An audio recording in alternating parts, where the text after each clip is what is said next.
Business पर हम मना रहे हैं वेल्थ क्रिएशन डे। जी हाँ, 2020 मार्च का समय, पूरे दुनिया में बड़ी ज़बरदस्त मंदी का माहौल, और लोग लगातार उस दिन को याद करके यही कहते हैं कि अरे ऐसा ख़राब दिन बाज़ार में हमारी ज़िंदगी में फिर से कभी ना आए, जब निफ्टी 7,500 पर हो गया और सब तरफ बड़ी निराशा का माहौल। लेकिन हमने सोचा इस निराशा और मंदी के माहौल में भी आपके लिए कुछ न कुछ अच्छा सोचने के और अच्छा करने के मौके ज़रूर होते हैं। जी हाँ, अगर बजाय इस दिन को कोसने के ये सोचा जाए कि अगर ऐसे मौक़ों पर, ऐसे दिनों पर आप बाज़ार में पैसा लगाएं तो आपकी कितनी बड़ी वेल्थ बन सकती है। जी हाँ, और इसी सोच के साथ हमने शुरुआत की वेल्थ क्रिएशन डे की, और 24 मार्च को हर साल हम मनाते हैं वेल्थ क्रिएशन डे। और इस बार हमने एक ख़ास सीरीज़ की शुरुआत की है जिसमें हम बाज़ार के जाने माने दिग्गजों से आपकी करवा रहे हैं मुलाकात, जिन्होंने न सिर्फ ये सारे उतार चढ़ाव को देखा है बल्कि इनका फ़ायदा उठाकर अपने लिए या फिर अपने निवेशकों के लिए भारी भरकम वेल्थ बनाने का काम किया। आइए इसी कड़ी में बाज़ार के आज एक बेहद ख़ास मेहमान से आपकी मैं कराना जा रहा हूँ मुलाकात। यहाँ एबेकस एसेट मैनेजर्स के सुनील सिंघानिया साहब हमारे साथ कार्यक्रम में हो रहे हैं शामिल। वैसे तो आपको किसी परिचय की ज़रूरत है नहीं, सुनील जी खुद एक रैंकिस्ट चार्टर्ड अकाउंटेंट हैं, CFA रहे हुए हैं, और उन्होंने फंड मैनेजर के तौर पर एक लंबी इनिंग खेली है। 35 साल से ज़्यादा लंबा गहरा अनुभव है और 80,000 करोड़ से ज़्यादा का फंड वो मैनेज कर चुके हैं, और अपनी दूसरी पारी में एबेकस एसेट मैनेजर्स के फाउंडर के तौर पर ज़बरदस्त कामकाज कर रहे हैं। और जिन लोगों को ये लगता है कि पैसा बनाने में बड़ा लंबा समय लगता है, समय लंबा लगता है, पैसा बनता है थोड़ा सा, तो उनको मैं बता दूं कि सुनील जी ने जिस फंड को मैनेज किया, रिलायंस म्यूचुअल फंड, उसने 22 सालों में ज़्यादा नहीं, सिर्फ 100 गुना का रिटर्न दिया है। जी हाँ, आप सही सुन रहे हैं, 22 साल में अगर कोई म्यूचुअल फंड की यूनिट्स की दाम 100 गुना हो जाए तो फिर तो आप मानेंगे ना कि वाकई में बाज़ार में वेल्थ बनती है। ऐसे सुनील सिंघानिया साहब हमारे साथ, बहुत बहुत स्वागत है सुनील जी आपका। धन्यवाद, हमारी इस खास सीरीज़ में आपने समय दिया। और आज हम चाहते हैं कि आपके ये 35 साल से ज़्यादा का लंबा गहरा जो आपका अनुभव रहा है अपने करियर में फंड मैनेजमेंट का, वेल्थ बनाने का, वो आज आप हमारे दर्शकों के साथ थोड़ा सा अपने अनुभव को बताएं, साझा करें। तो एक चीज़ सबसे पहले मैं जानना चाहता हूँ, जो आमतौर पर लोगों में होती है कि जब है ना वो करियर की शुरुआत करते हैं, इन्वेस्टिंग की शुरुआत करते हैं, तो कभी इतना बड़ा विज़न बनता नहीं था। आपने 35 साल पहले जब शुरुआत की तब आपने ये सोचा कि वाकई में इक्विटी मार्केट से इतनी बड़ी वेल्थ बन सकती है, या वक्त के साथ साथ ये कॉन्फिडेंस बढ़ता गया? एक तो ये 35 साल सुन के मुझे लगने लग गया कि मैं सही में थोड़ा जवानी की तरफ से निकल रहा हूँ, बट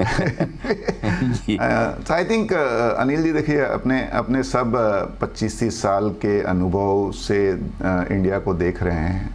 आई थिंक जब शुरुआत हुई थी कैरियर की, मैं चार्टर्ड अकाउंटेंट था, आई थिंक तभी ऐसा लग रहा था कि इंडिया में ग्रोथ है, लेकिन सही कहें तो किसी को भी ये बोलते हैं ना 10, 15, 20 साल का कोई सोचता नहीं है। तो तभी हमने भी एज अ यंग प्रोफेशनल कभी सोचा नहीं कि India 2 trillion, 3 trillion, 4 trillion, 5 trillion की तरफ जा रही है। तभी इकोनॉमी बहुत ही छोटी हुआ करती थी, बहुत ही एक डोमेस्टिक टाइप का एक वातावरण था। इंडियन इकोनॉमी में फॉरेनर इन्वेस्टर्स भी नहीं थे। It was predominantly very inefficient, open outcry system, computerisation नहीं था।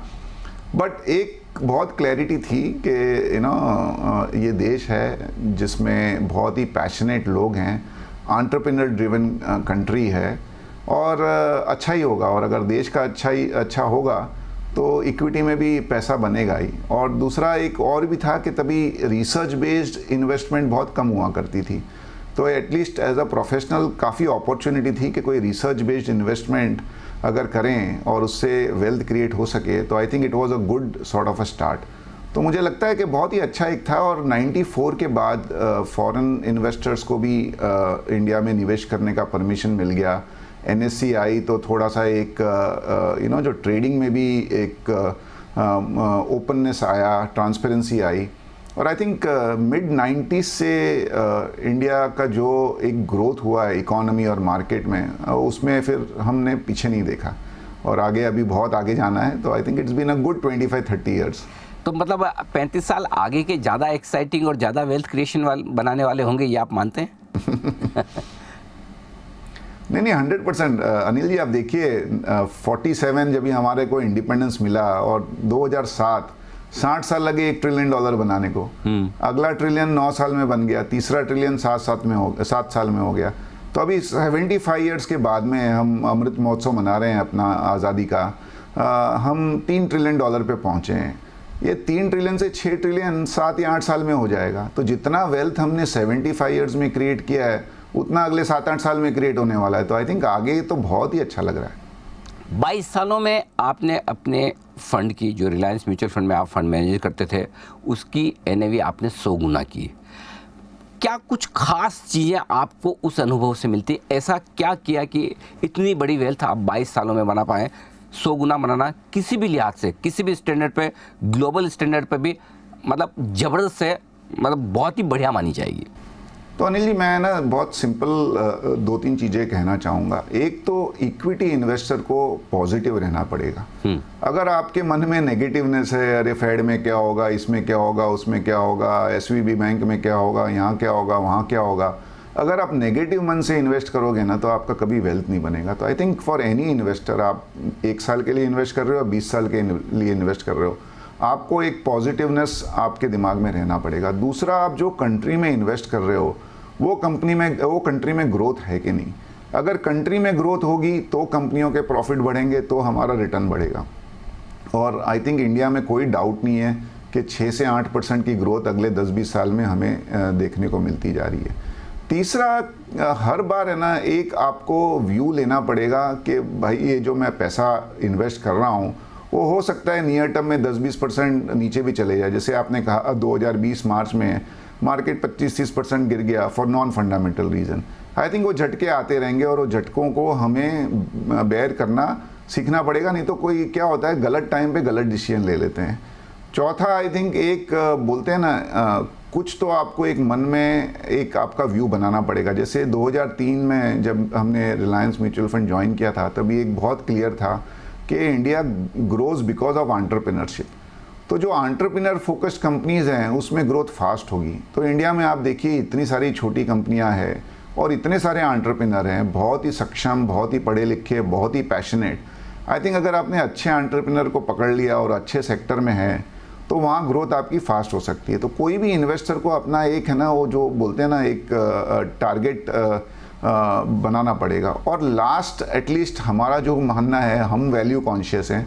हो सकते हैं कोई दूसरे इन्वेस्टर को ग्रोथ पसंद आए ज़्यादा, तीसरे इन्वेस्टर को कुछ न्यू एज कंपनीज पसंद आए, बट आपका जो माइंडसेट है आप उसी को फॉलो कीजिए और उसी पे डटे रहिए। आप चेंज मत करिए आपका माइंडसेट। तो आई थिंक ये थोड़ी जो चीज़ें हैं वो बहुत ज़रूरी है लॉन्ग टर्म इन्वेस्टमेंट के लिए। जहाँ तक 100 गुने का बात है, एक्चुअली बोलने को बहुत ही ज़्यादा लगता है, लेकिन वो क्या 22-23% CAGR है। तो आई थिंक ये जो कंपाउंडिंग का जो बोलते हैं ना 8th वंडर, उसको अपना काम करने दीजिए। अगर आप 15% ग्रो करोगे साल, तो आपका 5 साल में डबल होता है, 10 साल में 4 गुना होता है, और 20 साल होते होते वो 16 गुना हो जाता है पैसा। और वही अगर आपने 20% रिटर्न कर दी तो 20 साल में आपका 50 गुना हो जाएगा पैसा। तो आई थिंक कंपाउंडिंग को आप काम करने दीजिए। तो आप ये कह रहे हैं कि अगर कोई बहुत स्मार्ट इन्वेस्टर नहीं है, एक साधारण सा आदमी है जो बहुत ज़्यादा बाजार के बारे में नहीं समझता, लेकिन ढंग ढंग के म्यूचुअल फंड में या अच्छे ब्लू चिप स्टॉक्स में इन्वेस्ट करके लंबा समय दे, क्या उसके लिए भी संभव है वेल्थ बनाना? नहीं, वेल्थ वैसे ही बनती है सर। जो इन्वेस्टर ज़्यादा स्मार्ट नहीं होता है, सबसे ज़्यादा वेल्थ उसी की बनती है। जो ज़्यादा स्मार्ट होता है वो रोज़ अपना व्यू चेंज करते रहता है, बट नॉट, ये तो मजाक की बात हो गई। आई थिंक देखो, तो इन्वेस्टर 2 टाइप के होंगे। एक इन्वेस्टर जिसको खुद को समझ है कि कौन से शेयर लेना और कौन से शेयर को होल्ड करना। I think definitely there are some large investors who are very smart, और थोड़े इन्वेस्टर्स ऐसे भी होंगे जो जिनकी कैपेबिलिटी लिमिटेड है, टाइम लिमिटेड है, क्योंकि वो अपने दूसरे व्यवसाय में बिजी हैं, उनके पास इतना बड़ा इंफ्रास्ट्रक्चर नहीं है, इतनी बड़ी उनकी पूंजी नहीं है कि वो 5-7 एनालिस्ट को हायर करें। आई थिंक उनके लिए म्यूचुअल फंड हो या और भी कोई पोर्टफोलियो मैनेजर हो, और बहुत अच्छे हमारे म्यूचुअल फंड में है ना, बहुत ही अच्छे फंड मैनेजर है, आप 2-3 फंड मैनेजर को सिलेक्ट करके उनको दे दीजिए पैसा, आपका उतना ही रिटर्न बनेगा, ज़्यादा ही बनेगा रिटर्न। तो आई थिंक हर इन्वेस्टर के लिए यहाँ पे अपॉर्चुनिटी है। आप रिटर्न एक्सपेक्टेशन रीजनेबल रखिए, लॉन्ग टर्म के लिए रखिए, वेल्थ जरूर बनेगी। सुनील जी, 2020 के बाद, कोविड के बाद से नए निवेशकों की लहर आई है हिंदुस्तान में। नए रिटेल इन्वेस्टर्स तेज़ी से बढ़ रहे हैं और ऐसी संख्या में और इतना पैसा लेकर आ रहे हैं जो शायद आज के 10 साल पहले सोच भी सकते तो यकीन नहीं होता कि ऐसा होगा। लेकिन साथ ही नए इन्वेस्टर्स है, यंग है, उत्साही है और रोज़ कमाने का बाज़ार से जुनून भी है और इच्छा भी है। तो ये रोज़ कमाने और वेल्थ बनाने की प्रोसेस का जो फ़र्क है वो कैसे समझे और इसे कैसे अप्रोच करें? आपने एक सही कहा कि नंबर ऑफ़ इन्वेस्टर्स बहुत ज़ोर से बढ़े हैं। नंबर ऑफ़ इन्वेस्टर्स बढ़ने के काफ़ी रीज़न हैं। एक तो बहुत ट्रांसपेरेंसी आ गई, आपके मोबाइल में आपको सेकंड के प्राइस दिख रहे हैं, अवेयरनेस बढ़ गई। पहले 40-50 साल पहले इक्विटी मार्केट को अच्छा नहीं माना जाता था, और हमारे जो पूर्वज हैं उनकी सेविंग्स जो है प्रीडोमिनेंटली लैंड और गोल्ड में जाती थी। उसके बाद में लेट 80s अर्ली 90s में पहली लहर आई जहाँ पे थोड़ा बहुत अवेयरनेस हुआ इक्विटी मार्केट का। अब का जो यूथ है वो कॉलेज के ज़माने से उसको इक्विटी मार्केट के बारे में पता है, इसके लिए अवेयरनेस भी ज़्यादा है और ट्रांसपेरेंसी है, ईज़ है। इसके लिए आप अकाउंट भी ऑनलाइन खोल सकते हो, आप ट्रेड भी ऑनलाइन खोल सकते हो। लेकिन आपने जो दूसरी बात कही कि रोज़ कमाने का जुनून है, आई थिंक रोज़ कमाने वाला इनकम कर सकता है, वेल्थ क्रिएट नहीं कर सकता है। वेल्थ क्रिएट करने के लिए आपको रोज़ कुछ करने की ज़रूरत नहीं है। वो बोलते हैं ना, boring and lazy makes money, active does not make money. तो अगर आप लेज़ी हो और आप बोरिंग वे में इन्वेस्ट करोगे ना तो ही आपकी वेल्थ बनेगी। तो आई थिंक ये रोज़ कमाने का जुनून, उससे है ना आपको थ्रिल मिलेगा, आपको वेल्थ क्रिएट नहीं होगा। और वॉरेन बुफे ने भी कहा है weapons of mass destruction which is derivatives. तो ये futures and options I completely agree कि ये वेपन्स ऑफ मास डिस्ट्रक्शन है। इसमें बहुत ही कम लोग इनकम जनरेट करते हैं, वेल्थ तो जनरेट कोई कर ही नहीं सकता है। तो आई थिंक अगर आपको वेल्थ जनरेट करना है तो आप बोरिंग वे में वेल्थ जनरेट कीजिए, आप इन्वेस्ट कर दीजिए और उसको भूल जाइए। तो आपने कहा कि आपकी सफलता में कंपाउंडिंग का बड़ा योगदान था कि भले ही हमने 25% ही कमाई की सालाना, लेकिन वो हर साल कंपाउंडिंग होती रही तो 22 साल में 100 गुना पैसे हो गए। क्या इसी तरह की कंपाउंडिंग का फ़ायदा रिटेल इन्वेस्टर्स भी उठा सकते हैं? यदि हाँ तो कैसे? नहीं, रिटेल इन्वेस्टर्स का ही पैसा बना है ना अनिल जी। आज म्यूचुअल फंड में तो रिटेल इन्वेस्टर्स ही है। जब रिलायंस म्यूचुअल फंड में हम थे, एवरेज टिकट साइज़ हमारी इन्वेस्टर की 50,000 रुपया होती थी और छोटे छोटे इन्वेस्टर्स SIP के मोड से इन्वेस्ट कर ही रहे हैं। ऑब्वियसली रिटर्न एक्सपेक्टेशन जो लास्ट 20 साल में रिटर्न बना है उससे थोड़ी कम होगी, बिकॉज अपनी इकोनॉमी भी थोड़ी मैच्योर हो गई है।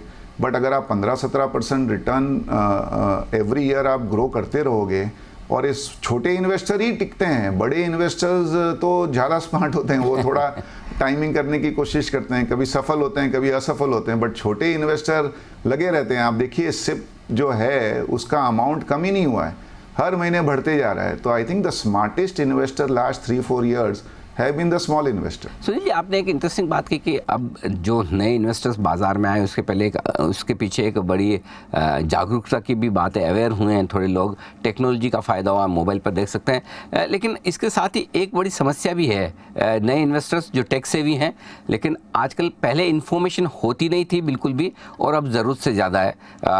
TV चैनल्स तो ही, बिजनेस अखबार भी हैं, लेकिन आजकल यूट्यूब पर हर दूसरा आदमी एक्सपर्ट है, फाइनेंशियल इन्फ्लुएंसर्स हैं, यूट्यूबर्स हैं। इन सब के बीच में इतनी इन्फॉर्मेशन की बॉम्बार्ड होती है कि वो आदमी बेचारा यूथ है वो समझ ही नहीं पाता कि मुझे करना क्या है और बनना क्या है। तो ये शोर शराबे में इससे हटकर एक अच्छा, बढ़िया और लॉन्ग टर्म इन्वेस्टर कैसे बना जाए? आपने सही कहा, आई थिंक नॉइज़ बहुत है। इनफैक्ट मजाक में मैं कह रहा हूँ कि इंस्टाग्राम पे इन्फ्लुएंसर ज़्यादा है, देखने वाले कम हैं। बट अब क्या हो गया है ना, एक तो न्यूज़ बहुत है और न्यूज़ का जो ट्रांसमिशन है वो बहुत फास्ट हो गया है। आज दुनिया में कोई भी जगह पे कोई भी न्यूज़ हो, ये सब व्हाट्सएप और फॉरवर्ड और व्हाट्सएप ग्रुप और सब दूसरे जो सोशल मीडिया जो इतने सारे चैनल्स हैं उसके माध्यम से 5-10 मिनट में तो पूरे दुनिया को पता चल जाता है। और every investor wants to act at the same time in the same direction. इसके लिए जो बड़ी मूव आती है मार्केट में इन सम सिलेक्ट स्टॉक्स, वो उसी के वजह से आती है, या तो सबको खरीदना है या तो सबको बेचना है। और आई थिंक वो अपॉर्चुनिटी है एक। तो छोटे इन्वेस्टर को, जैसे मैंने कहा, अगर आपको ट्रेडर बनना है तो आपको रोज़ रोज़ की ये न्यूज़ है ना, आपको डाइसेक्ट करनी है और एक्ट करना है। बट इससे अगर आप इसको थोड़ा सा परे हटा सको, बहुत डिफ़िकल्ट है, बट उसको हटा सको और आप एकदम एक डिसिप्लिन वे में आप बोलिए कि हर महीने के मैं 10 तारीख या 15 तारीख को 5,000, 10,000, 50,000 रुपया इन्वेस्ट करूँगा as a small investor, I think that is the best way to go ahead. और अगर आप बड़े इन्वेस्टर भी हो, जैसे HNIs हैं या अल्ट्रा HNIs हैं, और उसमें भी आपने नक्की कर लिया कि मैं जो शेयर खरीद रहा हूँ मैं 3-4 साल के व्यू से खरीद रहा हूँ, मुझे ये कंपनी अच्छी लगती है, मुझे लगता है कि कंपनी का प्रॉफिट 3-4 साल में डबल हो जाएगा, तो आपका स्टॉक भी डबल होगा। और अगर आप डे वन से ये सोचोगे कि मेरे को तो ऐसी कंपनी बताओ जो 15 दिन में डबल हो सके, तो फिर तो आपको महालक्ष्मी रेस को जाना पड़ेगा या तो कोई लॉटरी का टिकट खरीदना पड़ेगा, because then it is purely luck. बिल्कुल ठीक बात है। तो लॉन्ग टर्म में ज़रूर आपको सोच समझ कर पैसा लगाना है। ये तो बात हमने नए निवेशकों की यंग इन्वेस्टर्स की, लेकिन बहुत सारे हमारे पुराने सीजन इन्वेस्टर्स भी हैं जो आमतौर पर अब तक ट्रेडिशनली या तो सोना गोल्ड खरीदते आए हैं या फिर प्रॉपर्टी में पैसा लगाते हैं। अब उन्हें भी लग रहा है कि यार ये भी देखना चाहिए, इक्विटी मार्केट भी बड़ा इंटरेस्टिंग है। तो क्या माइंड जो शिफ्ट करने की ज़रूरत है, किस तरह से गोल्ड और साथ ही साथ रियल एस्टेट जो कमोवेश कह सकते हैं नॉन प्रोडक्टिव एसेट्स है, उससे फाइनेंशियल एसेट्स में आने के लिए क्या तैयारी करने की ज़रूरत है? अनिल जी, आपने बहुत सही कहा है। देखो, इसमें भी अगर आप देखेंगे ना अपनी हिस्ट्री, इंडिया को जब ये इंडिपेंडेंस मिली 47 में, हमारे पूर्वजों का एक ही टारगेट था, रोटी कपड़ा मकान अपनी फैमिली के लिए। सेविंग्स ज़्यादा थी नहीं, सेविंग्स आना शुरू हुई 70-80 के दशक में, और वो तभी नेचुरल था। अगर सेविंग आती तो सबसे पहले आदमी है ना रियल एस्टेट खरीदता था क्योंकि उसमें समझ थी उनको, या ज्वेलरी खरीदता था क्योंकि हमारे जो ट्रेडिशनल इन्वेस्टमेंट के वही जरिए हुआ करते थे। धीरे धीरे समझ आने लगी, धीरे धीरे लोगों को ये भी समझ में आने लग गया कि जो प्रोडक्टिव एसेट है वो इक्विटी है, क्योंकि इसमें आप जो कंपनियों में पैसा लगा रहे हो उनकी प्रॉफिट जितनी ग्रो होगी उतना कम से कम आपको मुनाफा भी होगा। और दूसरा ये भी हो गया कि जो सेविंग्स हैं हमारी उसकी मात्रा भी बढ़ती गई, और ये भी एक एहसास होने लग गया कि भाई प्रॉपर्टी बहुत डिफ़िकल्ट एसेट है, और गोल्ड भी आप कितना खरीदोगे, क्योंकि अल्टीमेटली ये दोनों एसेट में आपका रिटर्न कब बनेगा, जब ये आपसे कोई महंगा आके खरीदेगा। तो ऑब्वियसली इंडियन वुमेन को hats off, I think gold has always been a good asset. जब भी दुनिया में कोई भी रीज़न से कोई प्रॉब्लम होता है तो गोल्ड का दाम बढ़ जाता है, जैसे अभी भी 10% बढ़ गया। लेकिन एक ये रियलाइजेशन होने लग गया जो HNIs है, अल्ट्रा HNIs है, कि आज हमको एक प्लानिंग करने की ज़रूरत है। अगर हमारे पास एक अमाउंट की पूंजी है तो वो पूंजी को हम एसेट एलोकेशन के जरिए उसका रिटर्न हम थोड़ा सा स्टेबल और थोड़ा ज़्यादा भी कर सकते हैं। दूसरा, एक प्रोफेशनल फैमिली ऑफिस का एक कल्चर आ गया है। पहले जो भी फैमिली के पास वेल्थ था, वो जो फैमिली का जो हेड है वही डिसीजन ले लेता था, और वो डिसीजन स्पॉरेडिक होता था।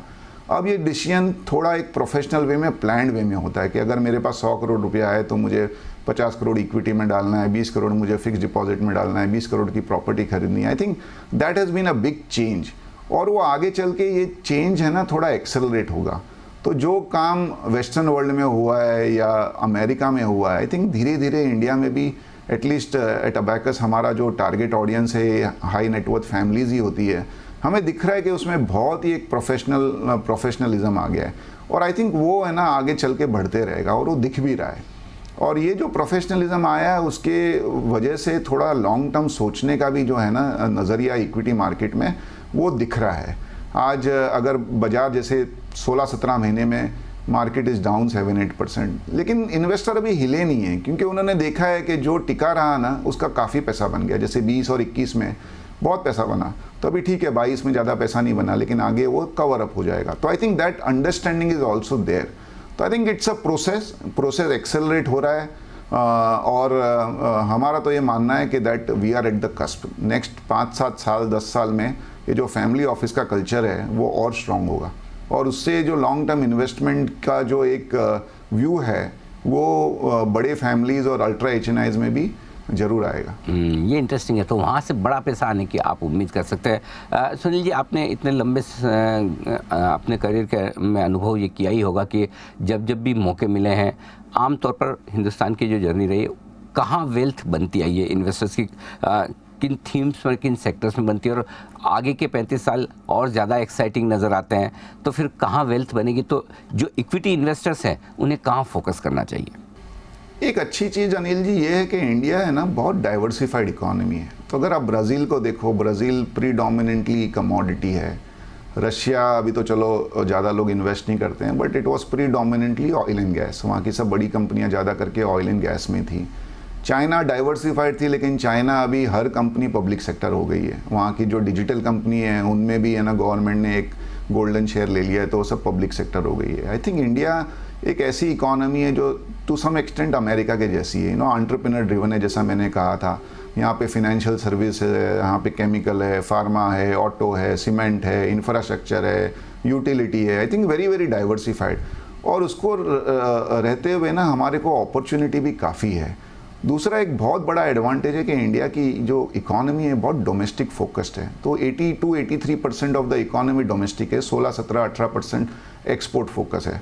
और डोमेस्टिक इकोनॉमी को होते हुए हमारा एक बहुत बड़ा एक डोमेस्टिक मार्केट है, और एक्सपोर्ट में भी अभी अपॉर्चुनिटी इमर्ज हो रही है। पहले India was a power house in services export, अब ये चाइना +1 कह लीजिए, गवर्नमेंट का जो PLI स्कीम है वो कह लीजिए, हमारे कॉमर्स मिनिस्टर बहुत ही एग्रेसिव हैं कि हमारे को एक्सपोर्ट डबल करना है नेक्स्ट 4-5 साल में, तो वहाँ पे भी एक अपॉर्चुनिटी इमर्ज हो रही है।